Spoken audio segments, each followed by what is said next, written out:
Hey there, I'm Lee Ullman here with some big news from the National Young Farmers Coalition.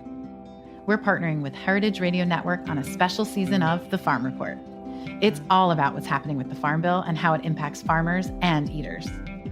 I am growing diversified vegetables on land that's been in our family for 150 years. And so with the pandemic, gentrification, property values going up, we had to sell the land and we lost it. Join us as we uncover the untold stories behind this massive piece of legislation that shapes how we grow our food, what we eat, and so much more. The problems we have had, those are things that come from earlier Farm Bill and USDA policy, right? Like Earl Butz, get big or get out. You know, it's my responsibility to know not only what I'm eating, but then like how that all came to be. And realize like, wow, like this piece of legislation, all this money, like it's technically something that I support as a taxpayer. While Congress debates the next Farm Bill, this is not just an invitation to listen. It's a call to action. Be part of the conversation. Subscribe to the Farm Report on Heritage Radio Network, wherever you listen to podcasts. You're listening to Heritage Radio Network. Since 2009, HRN podcasts have been exploring the wide world of food, beverage, and agriculture. Learn more at heritageradionetwork.org. This episode is brought to you by Wisconsin Cheese. We've been making cheese in Wisconsin since before we were even a state, which may be one reason why we win so many awards for it. It's what happens when a whole state dreams in cheese. Find your next favorite cheese at wisconsincheese.com. We talk about food, we talk about music. With musical dudes, finger on the pulse, snacky tunes. Hello and welcome to Snacky Tunes. I'm your host, Darren Bresnitz. We are so excited to be sharing the recording from our Snacky Tunes Salon, our second live event hosted at the ChowNow headquarters in Culver City. And we hosted it on the Monday between Rosh Hashanah and Yom Kippur. Happy New Year to everyone who's celebrating. We brought in two of our favorite Jewish restaurants, Yangban and Freedman's. We had a great chat about how they respect the traditions of Jewish food and make it modern with their menu. We also talked about the rise in anti-Semitism and what it means to have a Jewish restaurant in this day and age. And they gave some advice for other people who want to take their own personal cultural experiences and turn it into their own restaurant and menu. Please note that we were dialing in the microphones at the top of the event. So if the audio sounds a little off for a little bit, that was just some technical issues, but it smoothed out pretty quickly. Big shout out to all of our sponsors, Livewire Cocktails, Ami, and Skyduster Beer. It was a fun event and we'll probably be doing more next year, but please sit back, relax, and enjoy Snacky Tunes Salon live here on Heritage Radio Network.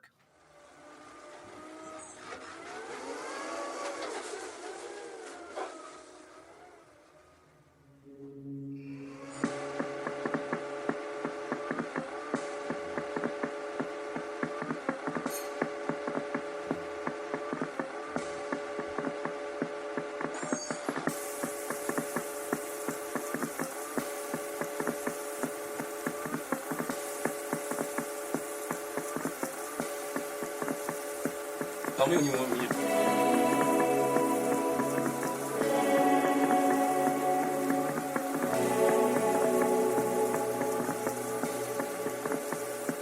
Tell me when you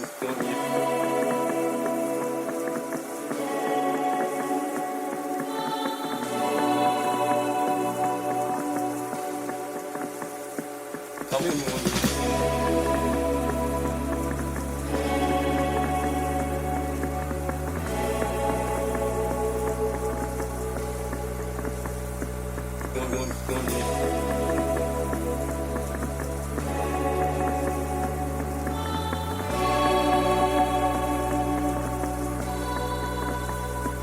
Tell me when you want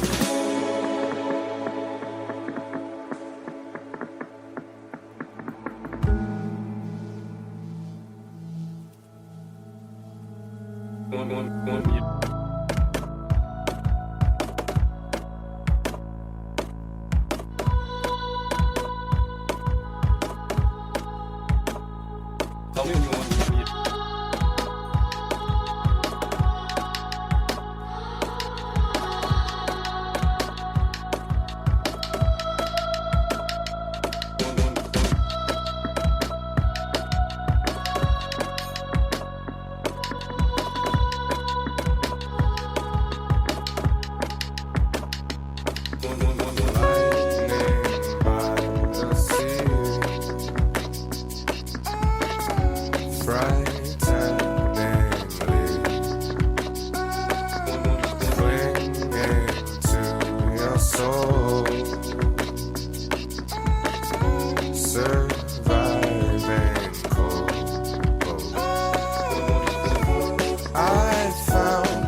our chemistry.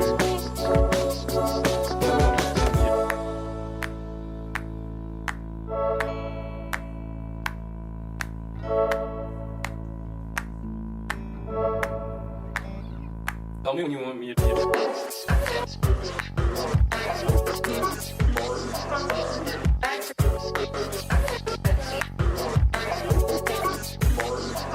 Tell me when you want me to be.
Welcome, everyone. Snacky Tunes Salon. It's our second one. Happy New Year. Shana Tova to everyone celebrating. And it's great to see all of you coming out. Before we get started, I wanted to dedicate tonight to my grandma, who passed away this year. She was 96. She walked out of Auschwitz alongside my grandpa. And earlier this year, I was able to sit down with her and actually get her story on tape. It was pretty incredible. So, since we're not celebrating her for the Medical High Holidays, our first time ever, tonight goes out to her. And if you follow me on Instagram, you can see a link to the story to hear about it. But she was an incredible woman. First off, thank you to Chris. There he is. Thank you so much.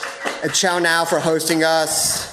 Livewire, Skyduster Beer, Ami for sponsoring. And then to everyone who helped put this together, Aaron, Jackie, Megan, Adele, Oliver, Becca PR, Luther, who's been doing our artwork forever, and Josh from Freedman over there. He will be putting out black and white cookies. If you all behave, you can all get one. Tonight was really exciting when we talked about doing an event. Obviously, there's been a lot of conversation about Judaism and anti-Semitism and all this stuff in the world in the last few years, and I thought it'd be great to do an event. It's the Monday during the high holidays. Rosh Hashanah was this past weekend. Yom Kippur is coming up. And I couldn't think of three better guests than two of my favorite Jewish restaurants. We have Kat and John from Yangban, and we have Jonah from Freedman's and Greekman's, and I want to welcome you to the Salon. Welcome.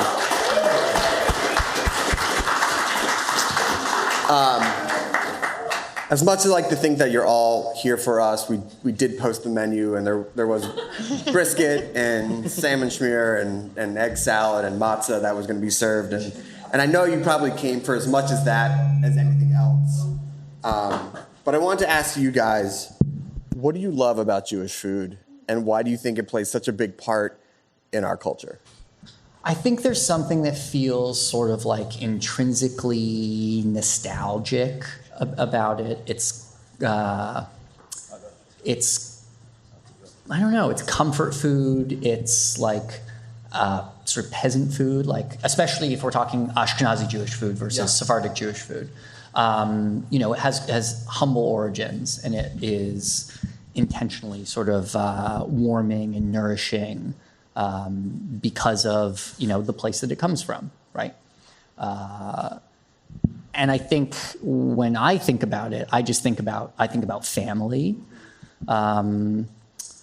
and I think about the sort of like the kind of holidays that bring people together when you have that food. I think often stuff like the sort of like more extravagant, like brisket, and you're not eating that daily, so you really do associate that with specific periods of time in your life, specific holidays, specific family members, and I think there's a certain like callback to those times that when you have that food. Yeah. I don't know. Yeah.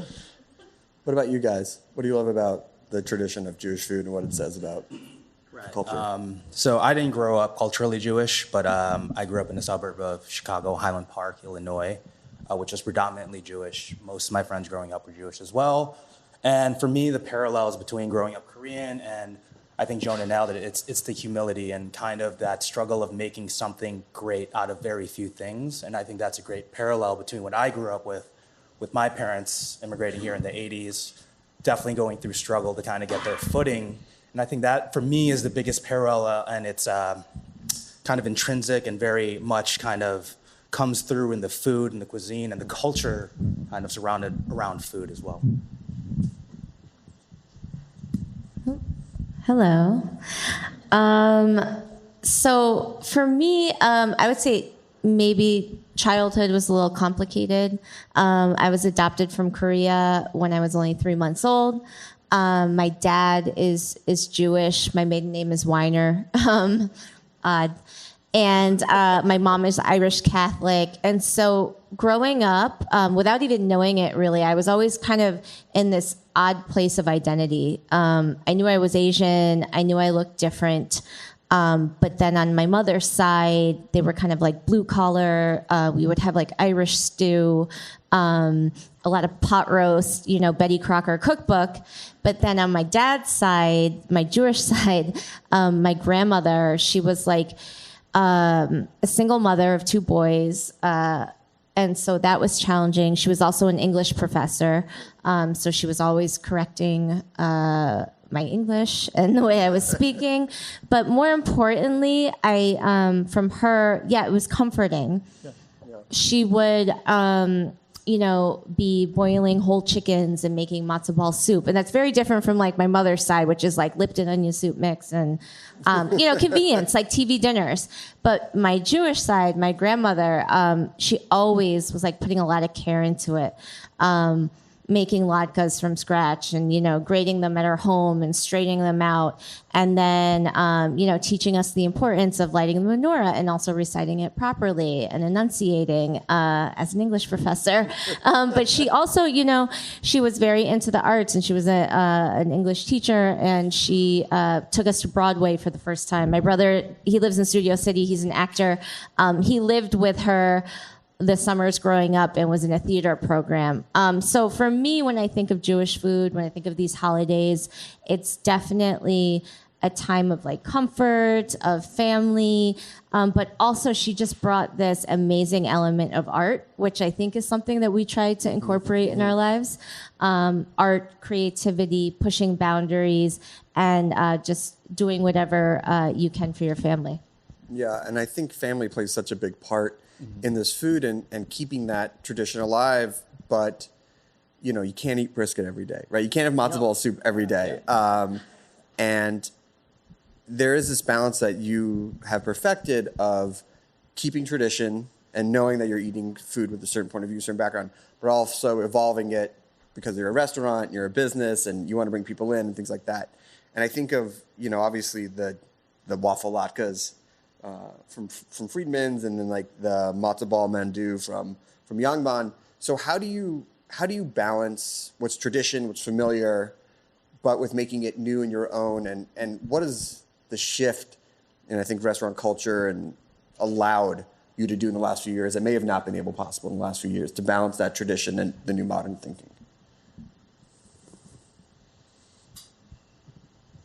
I think when we started Freedman's, I noticed, Sephardic Jewish food was really having kind of its moment and its sort of like introduction into North America in a very, very big way.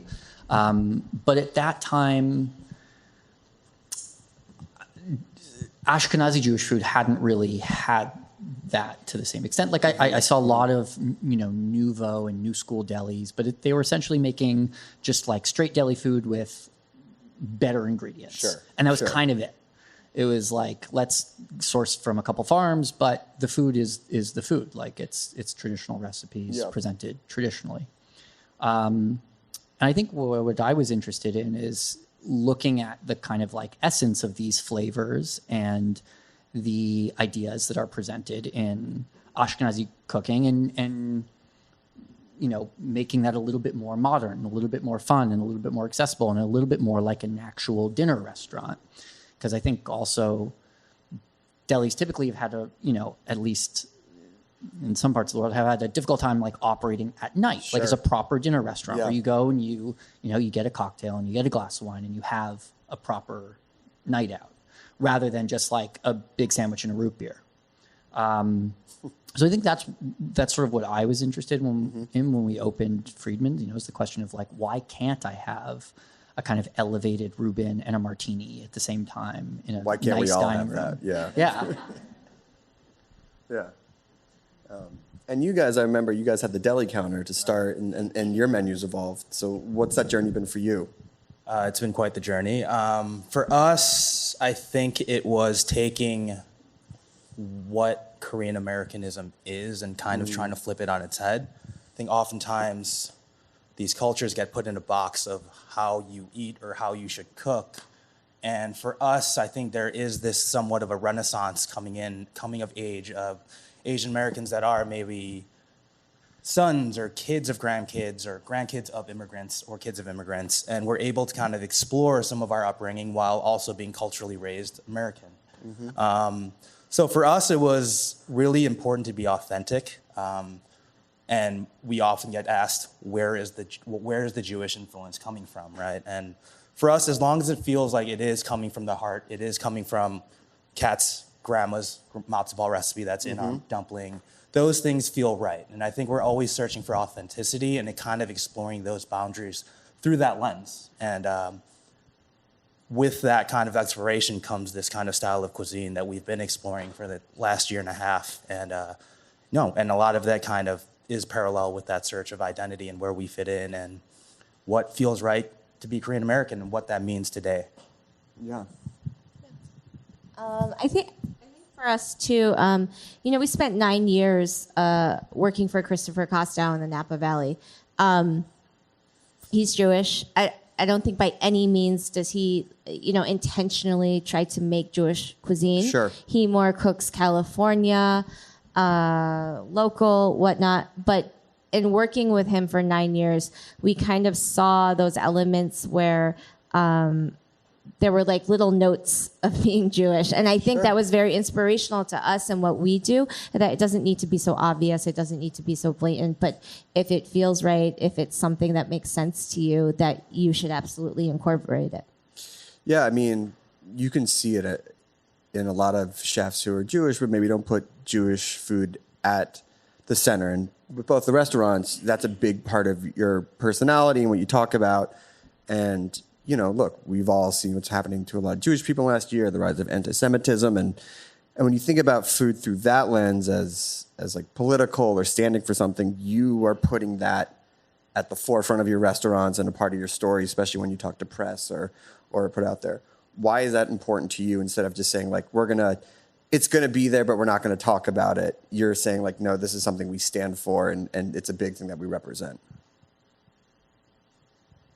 I think for us, once again, I think that understanding that struggle with identity, with kind of finding your place in the world, I think Yangban was always rooted in community, was always rooted in service to the community. And that was kind of its core values before we opened the restaurant, before we even ideated anything else. We wanted to be, once again, coming from the 3-star world, serving the 1%, serving people maybe once in their life, maybe seeing a few people every now and then, but trying to expand our reach, trying to be able to apply these things that we've learned through various kitchens and being able to make that more accessible to more people. Amplifying our cuisine, amplifying food for more guests, and making it feel not so exclusive as far as that skill set, because you often only find that skill set in the higher level of cooking, quote unquote. Sure. Jonah? What was the question? About why I hear you ya. have Jewish food and like identity at the Well, forefront. it's a weird thing for me because I've abandoned the Jewish faith and I now have a Greek restaurant. Sure. So That's fair. But I put it at the forefront, I think, because I was interested in exploring that kind of food, and I think I wanted to. I think in the same way, it felt authentic, and to present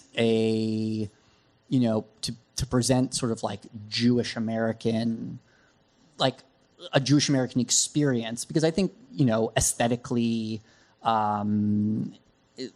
Like in addition, I think the whole dining experience at Freedman's to me felt like authentically Jewish American. At least that's what I was pulling from,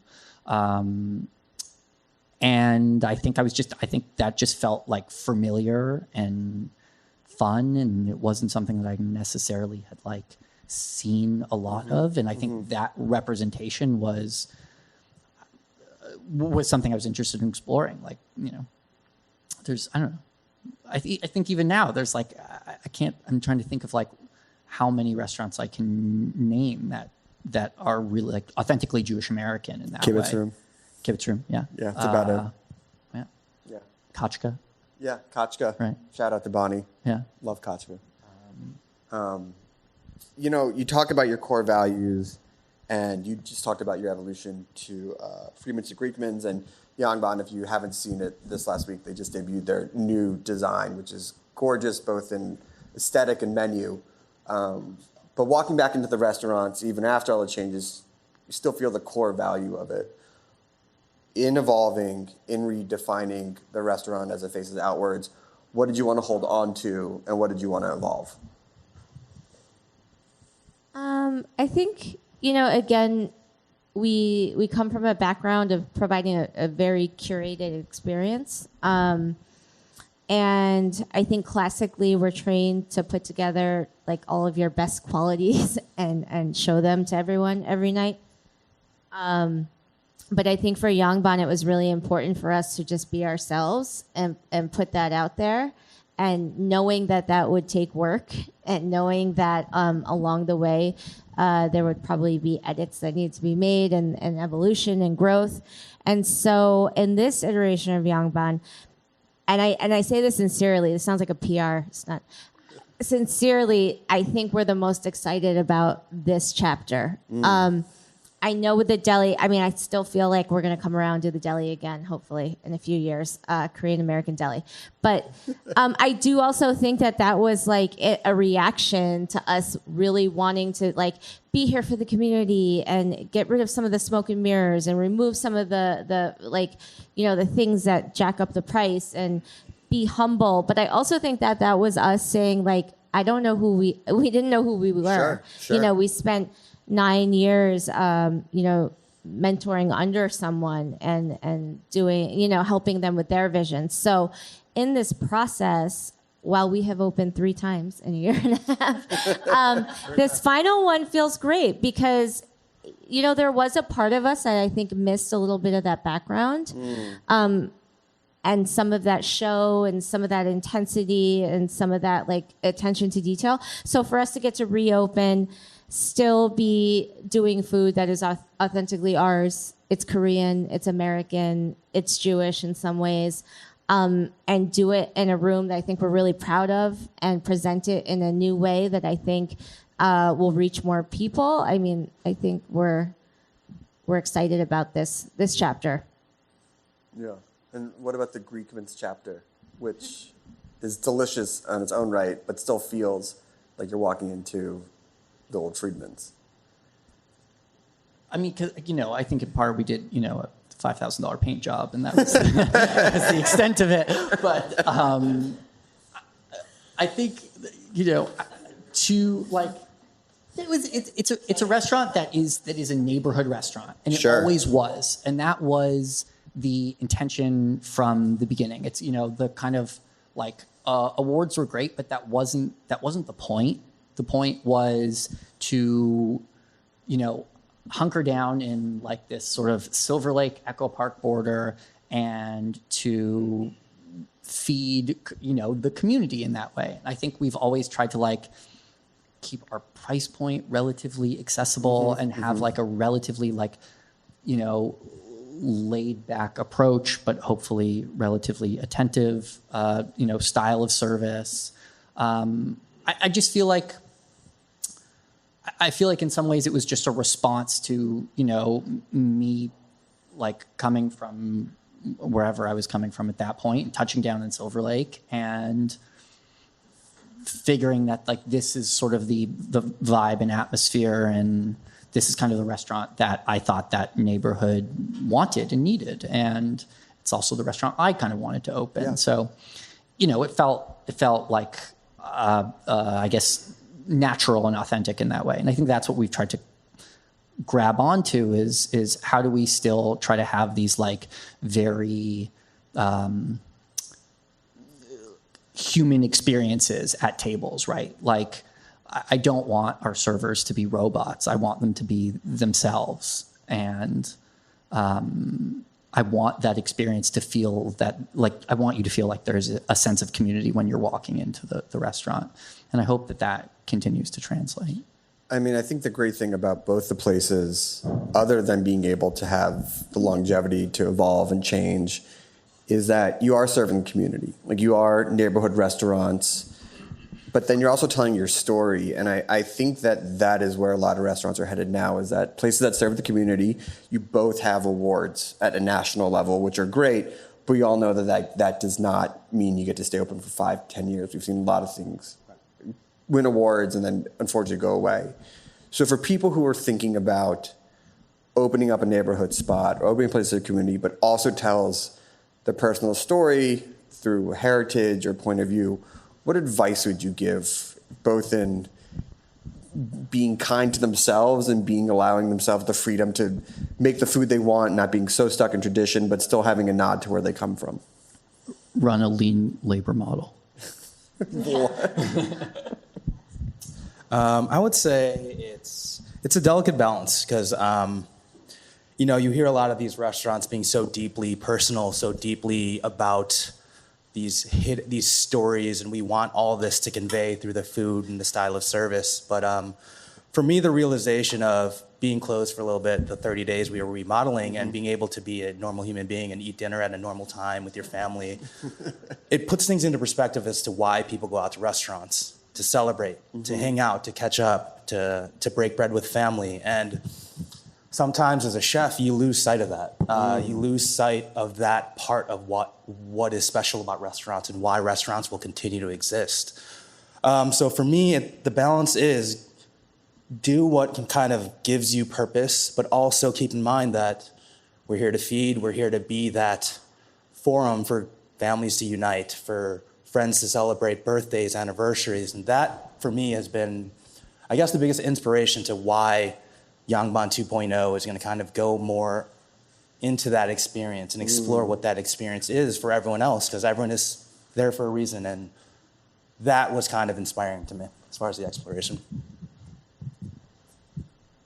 I think that's a great answer. I think he's totally right. I think generally I would say it seems to me that like restaurant trends are headed either into like hyper experiential or into fast casual, and the sort of like middle zone is really getting screwed right now. And I think dining is more expensive than ever, and so understanding that when people are going out, like they're spending precious dollars and they want a great experience. They are going out to celebrate in that way, and they're going out to be with friends. And I think kind of rising to that occasion is is a very smart thing. Yeah. Now listen, speaking of celebration, it's the Jewish New Year. There's going to be a long day of fasting, followed by a break fast. And I always think about this time as like getting together with the family and celebrating. So I'd like to ask, how do you break your fast? And what's on the playlist for this celebratory time of year? Playlist? Playlist or plate list? Playlist. I mean, I guess both. I guess your plate list for break fast and your playlist for the stereo. I mean, I think your life becomes right. We listen to the Yangban playlists. We make them still. John and I. But it goes all over the place. I mean, I guess if I had to pick just one, it's 90s R&B or hip hop. But we try to stay current as well. So I make sure, because we have some young guests, so I make sure I'm always listening to whatever's new, even if I don't like it, because I think it's important creatively to stay on top of things. And my grandmother did that. She embraced new ideas, and she always was hosting dinners at her house with her young English students, and they would cook. And so she was always one of those older people of the community who really enjoyed being with younger members. I'm not so much. I'm cranky, so I force myself to listen to playlists. But yeah, 90s hip hop. As far as how we break our fast, we probably do like a traditional Korean brisket soup or something like that. Very parallel as well. That's probably our move. Yeah. Jonah? I feel like I'm breaking the fast feels like something I did when I was still living with my parents. I'm culturally Jewish, but not religiously. Sure. I don't even think I actually fast on Yom Kippur anymore. You know, you could say Rugala, and we could just move on. Exactly. Yeah. But there is, I think just any kind of nice, any time to sort of slow down and reflect and spend the day cooking feels like a good, sort of version of that, of breaking the fast. Yeah. Jewish appetizing food, always the way to go. Yeah. So as we start to wrap this up, and you bring up a good word about reflection, because that's really what we do this time of year. When people come in and dine with you and they sit at their table and you've hosted them and they've enjoyed your libations and your courses and the music and the atmosphere and the great service, what do you want people to walk away with? What do you want them to think about when they leave and walk out those doors? I think at Yangban, we hope that everyone can find a little something to identify with, even if it's subtle, whether it's in the food or the service or an element of design, just something that you can identify with, where it makes you feel comfortable, reminds you of something familiar, yet is presented in a different way, and then makes you question that a little bit, or makes you think about it a little differently. That's always been the goal. Yeah, I think just being able to go with it, leave a meal, and be able to question a little bit about yourself. I think we all come from somewhere, and that somewhere is very different for all of us. And be able to kind of reflect upon that and kind of sit in that area a little bit and kind of let that soak in. I don't know. Yeah. That's what it's at. I don't know. I think at this point, I just hope people have a good time. I hope that it was, sort of conducive to the evening in whatever way it needed to be, whether that was some sort of reunion or celebration.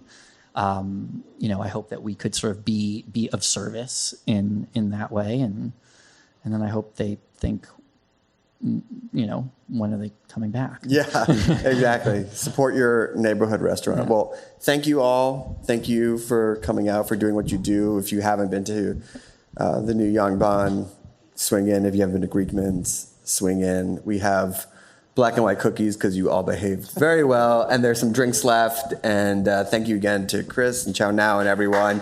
And Happy New Year.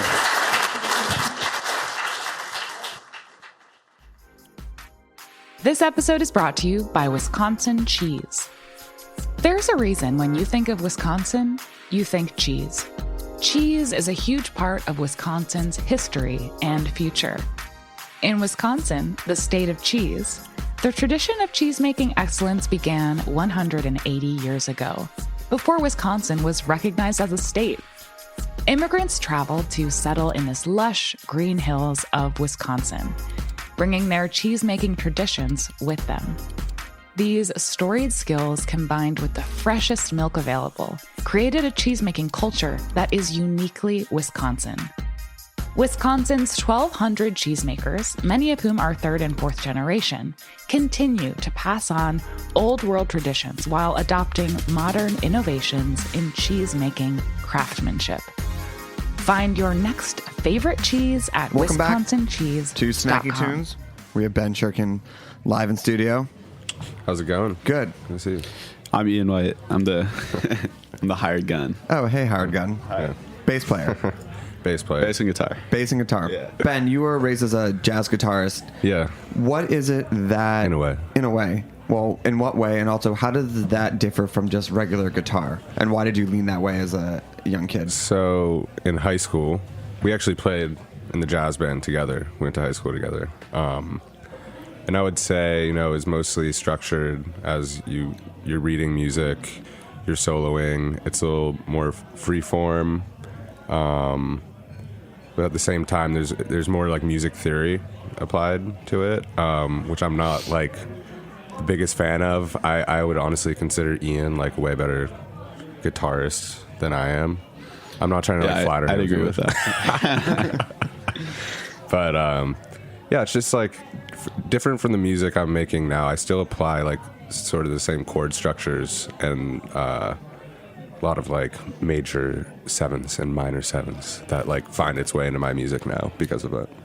How does it get brought in, or where do you think that it elevates your current music to something that's like so theoretical? I mean, dance, I don't want to say you're making dance music, but it's very forward to the floor, very, you know, straightforward. How does the jazz weave its way into the composition? Yeah, I think it's a good question. Really, the structure of jazz tunes, in a way, are not like a pop structure where you have like verse, chorus, and I think that has really like influenced my music in a way where I'm not trying to structure it like a pop song.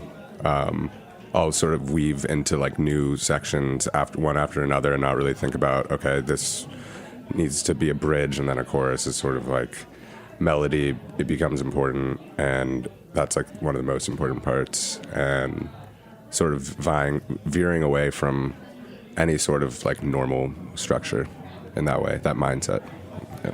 And you were born and raised in LA. Yeah. And you DJ'd a bunch of parties, house parties, clubs. That's how I started. Where would you DJ and how would you get in? So I used to DJ at the Roxy. There's like this club on top called On the Rocks. So I would do that. I had played like 7 or 8 shows with a friend there. It was like a stressful situation getting in every time because I wasn't 21 yet. So. Did they know that? Yeah, they did, but they would still card me, and I couldn't bring friends through, really. Like, there was one time when I was trying to bring my friend to come see me DJ, and they were like, "What year did you graduate high school?" And she, like, paused for maybe 30 seconds, and I was like, "Wasn't it 2012?" And they were like, "Oh, okay, you can come in." Like, it was fine. But it's like always, you have to deal with that when you're younger. But even as like a young performer, it's like, I'm the DJ, wouldn't you just show up early and just do that, or you just always get carded all the time? No, they always like try to card you. I've had situations where I've played a show and I'm of age now, but we were in San Francisco like 2 years ago and they wouldn't let me into the crowd. They had like a little section for us to hang out in. So you played and then they're like, you can't go past this area. And I had friends there too who were like in the show. Just like, so would you like stand by the barrier and just kind of like chat? Yeah, I was like, hey, what's up? Like, I felt kind of weird about it, to be honest. And what type of music would you play, and how did that evolve from your jazz guitar training into the music that you're making now? Yeah, so I mean, I played jazz in high school. I also played a lot of rock. So a lot of like the minor pentatonic scales that I was practicing find their way into my music. Like when I solo on my music live, like I'm usually playing like pentatonic stuff because that's what I remember. I'm not really taking guitar lessons now. I've been getting more into like synths and like evolving that side of me more. I even like recently stopped playing guitar, like for the new music I'm making. Where you have Ian. Yeah, well, I have Ian. Yeah, that's my purpose. What would Ian do if you were also playing guitar? If I wasn't playing guitar, No, if you were playing guitar, what would Ian be doing? Ian would just be dancing. Oh, okay. Like naked, probably, Yeah. maybe. I do that already. Oh, okay. Yeah. You usually like to rehearse naked, I would say. Yeah. Does it free up the creativity? Yeah. Freedom of body, freedom of mind, freedom of, place and time. Yeah. That's kind of a rhyme. Definitely. We also like live stream. So we have like a cam show and you can like pay. Yeah, well, that's how you fund the project. Is it okay if we plug that, or is it like of course. a little inappropriate? Anyone can plug anything. Okay, check out www.beshkincamshow.net. It's $5 for a sub and like a lot of perks. Can you add on the EP? Yeah, def. Yeah. It's a classic upsell. Yeah. Sometimes It's we're an not even upsell, yeah, playing. exactly. We're just playing our music while we dance. We're entrepreneurs. Yeah, very much so. Can we hear a song? Yeah. What are you gonna play for us first? We're gonna play "The Roman Call," which is the single off the last EP. So Great. Here we go live on Snacky Tunes.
talk about how LA, or you used LA to cultivate your identity and ideology. How did that city play into the music you make now? Yeah, so I mean, LA is a super diverse city, as like a lot of people know. I was really into the lo-fi hip-hop scene that was kind of going on there. A lot of like beat makers really influenced me. Guys like Shlomo, the low-end theory scene out there, Daddy Kev, Alpha Pup. But then on the other hand, you have like We Did It, which is like more electronic, and then there's just so much music out in LA. I think for me, it was a place to really find what I enjoyed listening to and actually meet people who were in the scene doing different things. Yeah. And what was it that shaped how did it begin to shape the dance music love and also your identity, which is really interesting? Right. I would say just a lot of these guys and girls making music out there were really focused on like how they looked in a way, I would say, and kind of their vibe, whether like, for example, We Did It, which is a big influence of mine. Their whole idea of we're not just a music label, we're also like a fashion line, and we're also making like hip hop, but it's not limited to just that. You can kind of do whatever you want, and so in that kind of way, it was a way for me to be like, I don't have to stick to one thing as a musician. Like, okay, I can make a record that sounds a little more bubbly and light and like happy, and then the next thing I do can be like sad and like the opposite. And it allowed me to kind of get out of that mindset that I have to keep doing the same thing in order to like maintain a good crowd or something. Where do you think that mindset came from? Those constraints, or those personal set constraints? Right.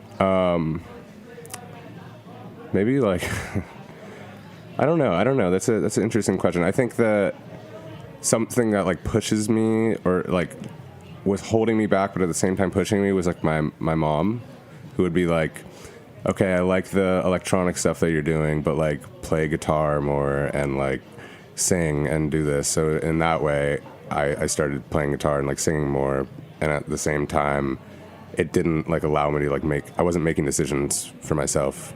So now I'm kind of opening up a little bit more, I guess. What brought you to Brooklyn? School. Yeah, I'm at NYU right now. And I was living in Manhattan. Now I'm in Brooklyn because I'm trying to be a real like Brooklynite. It was always a dream of mine to like live in Brooklyn. You know what I mean? It has that kind of like aura. How are you balancing school and doing the music full time? Yeah, it's hard. It's really hard. I'm like, have to do like homework tonight. So it's not easy. I do not envy ever going back. I still have dreams. I haven't been in college in like 13 years, and I still have nightmares about not being ready for a test. And I was like, I've been in school in years. Right. It sticks with you. Yeah, luckily I'm studying music, so I don't have that many tests. It's more production stuff. It's stuff I like doing. So I'm doing mostly music, some like philosophy. What is homework in music education? What is just making music? You're like, I wrote my new EP. Yeah. Or it'll be like, write an EP, and I'm like, I wrote an EP, so I don't know. You're like, can I submit this? Can I submit this? Right. And they're like, well, no, you should do something for this class. And I'm like, okay. Okay. Yeah, it's sure, all remixes, and they're just actually demos. Yeah, exactly. Yeah. Can we hear another song? Yeah. So, what are you going to play for us? Lightning by the Sea. Cool.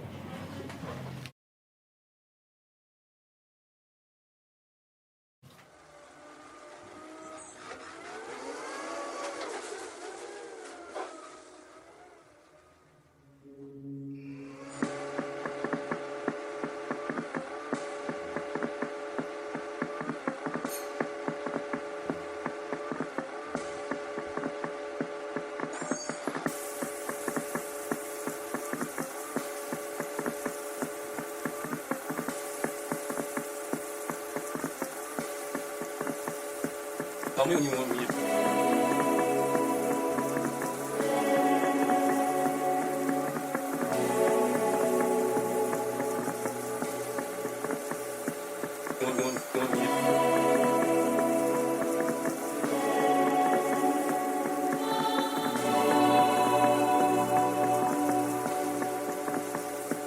Tell me when you want me to.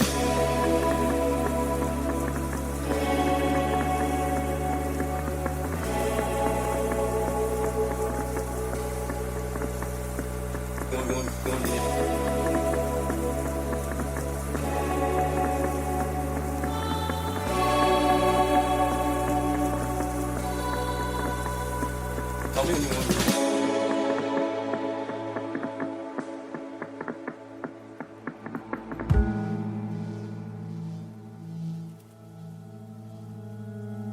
Go on mute.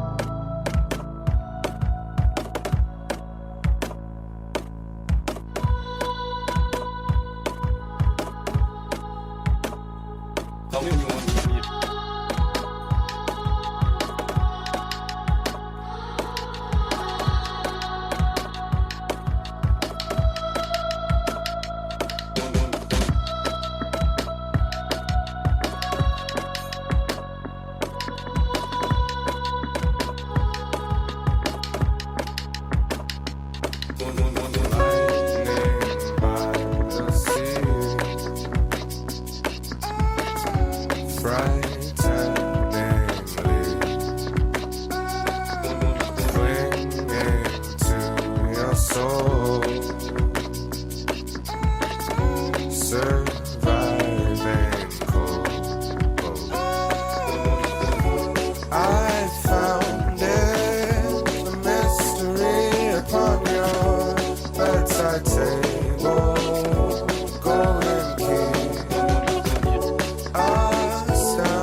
Tell me when you want me to mute.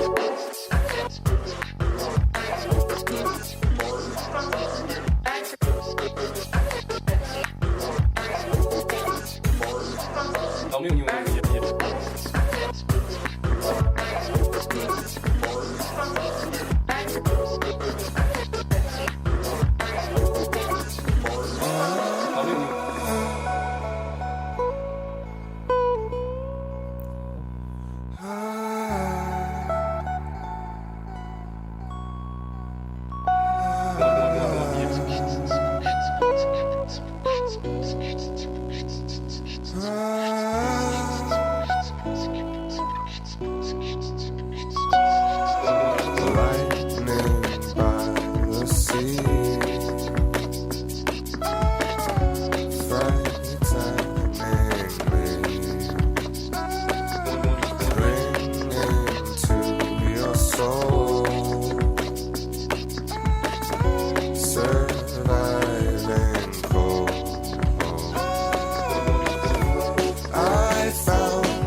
When I first reached out to you last year, you were living in Berlin. This is true. What took you out there, and what were you doing out there? Yeah, so I was studying abroad there, and partying abroad there. I can imagine. And clubbing abroad. Take us through, where did you go? Taking it in. Oh my gosh. I tried to go to as many different places as I could. I mean, I went to like the main place, like Berghain and like Classic Tresor. So like saw a lot of techno. I'm really into techno. I've actually been DJing some techno since I've been out here under different names. What's the name? Pseudonyms. DJ Teen Dad. DJ Teen Dad? Teen Dad or DJ 16 and Pregnant. So if you ever see those names, you know it's me. You know. What education did you get from being out in Berlin? Yeah, so there's a lot of like experiential education. Just like pushing my limits, challenging myself. Can I do 72 hours in Panorama Bar? Yeah, I don't know. You? Can I? I couldn't, but that's just me. I love the way my voice sounds on this mic, by the way. It's really soothing. I didn't know like Molly was a form of education. But I learned, Ben came back and told me, so. Spiritual. I gotta try it. Yeah, you do. But no, I mean, I was taking some like great music classes out there, actually. I was learning a lot about like analog synthesis, also like more experimental techniques of recording, like using a lot of like field recorded sounds and doing a lot more with electronic music than what I'm used to in school. Learned about Bitcoin. I had a class on like Bitcoin and like cryptocurrency and AI. So a lot of future, like what the future holds, which is something that I'm really interested in, and that's kind of the reason I like dropped my guitar. I was like, I'm in Berlin, like no one's playing guitar here. Like I'm just gonna make electronic sounds and like stuff that like hurts my ears. Like that's fun. After it was all said and done, did you see a shift in the music that you were making, or what were some of the jumps that you felt in the creative process? Totally. I mean, I started using more synths. First of all, like I've been messing around with the Moog Mother a lot. Expensive habit. Oh, very. I don't know if I'm ready to get into analog synthesis because I know I'm going to have to drop at least $5,000 to really like start doing it. But I'd love to. It's so cool. So like it works your brain in a different way than I think using a computer does, or using like playing an instrument. It's totally like, it's more like I want to say like electrical engineering in a way. Do you feel your education upbringing in jazz theory plays into the analog synths in the way that you can write music on it? Honestly, not really.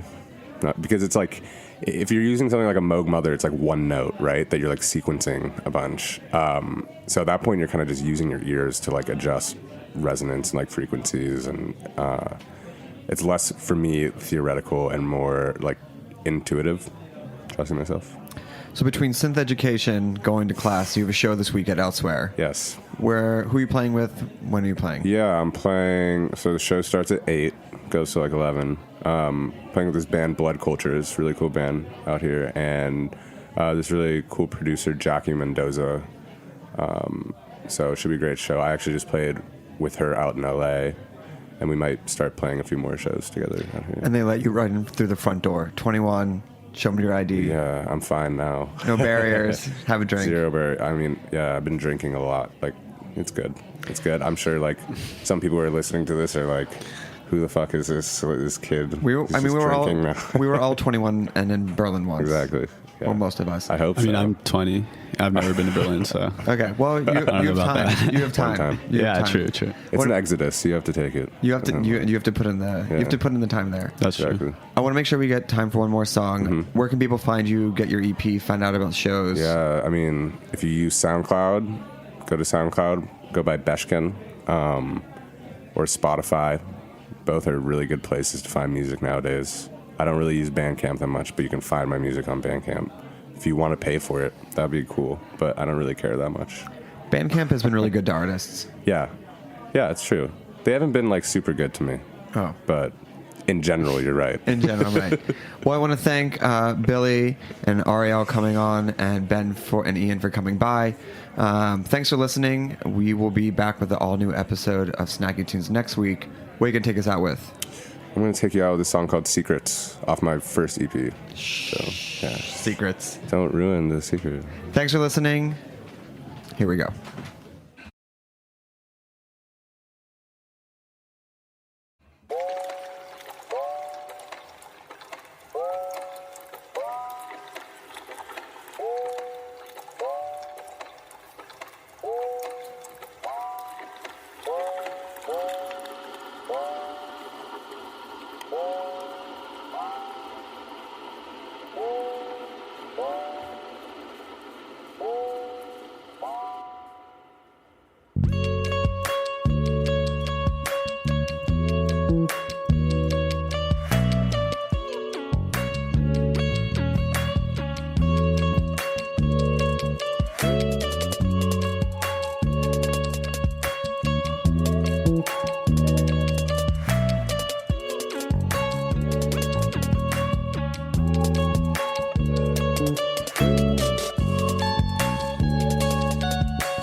We talk about food, we talk about music with musical dudes. Finger on the pulse, snacky tunes. Snacky Tunes is powered by Simplecast. Thanks for listening to Heritage Radio Network, food radio supported by you. Keep in touch at heritageradionetwork.org/subscribe.